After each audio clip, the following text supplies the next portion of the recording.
everyone. Today I'm going to talk about our life, the psychology of our life, how I personally see.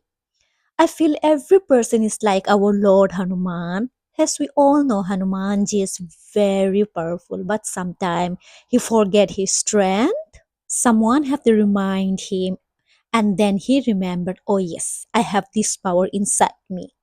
In the same way, every person has a lot of power inside them, but they forget it.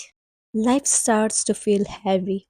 Problem comes and we stop believing in ourselves. Then one day, someone come in our life and remind us, you can do that. You can achieve more. You can look confident. You can speak better. Then suddenly we remember our own strength. I truly believe that every person is like Hanumanji. They just need a reminder. Jai Sri Ram, Jai Hanuman. Thank you.